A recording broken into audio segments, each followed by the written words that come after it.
every price movement on every chart in history was drawn by someone like me, a candlestick. Millions of traders stare at these charts every single day.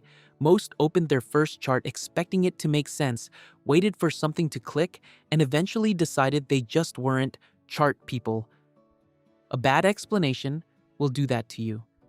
My name is Candlestick Man. I've been on every chart you've ever looked at, and I'm here to fix the explanation. My family's history goes back to 18th century Japan. A rice merchant named Munehisa Hama was trying to solve a problem every trader has faced. A single closing price tells you where a session ended, but tells you nothing about what happened during it. You can't tell from a closing price whether buyers held control all session or whether sellers took over briefly and got pushed back. You can't see whether the market hit a ceiling mid-session and collapsed before the close. None of that is visible in a line. Hama's solution? Track 4 numbers for every session. The price when it opened, the price when it closed, the highest it reached, the lowest it fell. Open, close, high, low. The body, the wide rectangle in the middle, shows the distance between the open and the close. The wicks above and below show how far the price traveled in each direction before pulling back. Green body means the price finished above where it started. Red means it finished below. 4 numbers. Everything about me, the color, the shape, the height of my wicks, is those 4 numbers expressed visually. I am, at my core, a walking dataset. Line up 100 of those datasets in sequence and you have something you can actually study. Sessions where buyers were clearly in control, sessions where sellers fought back, patterns that repeat across different markets and different decades. Hama figured this out trading rice. The same system runs every trading platform on Earth today. When most people see a candlestick chart for the first time, they see bars changing color. Green, red. They try to spot the pattern that tells them what to do next. I've been on those charts my entire life. Every single candle is the result of a session-long contest. Buyers pushing the price up, sellers pushing back. Whoever held control when the session closed, that's what the body records.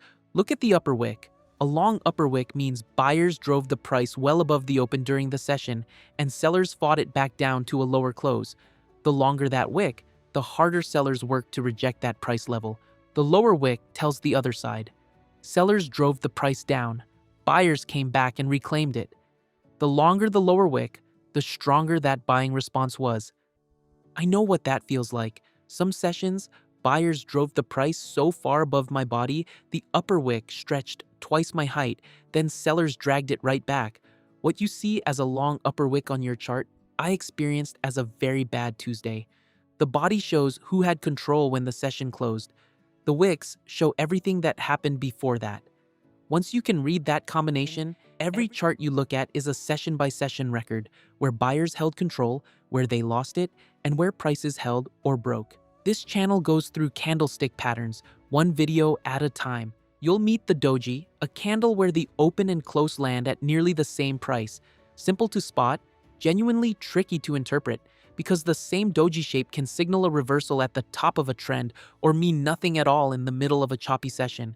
Where it shows up matters as much as the shape itself. You'll also meet the hammer and the hanging man. Identical in shape, completely different in meaning depending on the trend they appear in. Then, the engulfing patterns, the morning star, the evening star, and several more.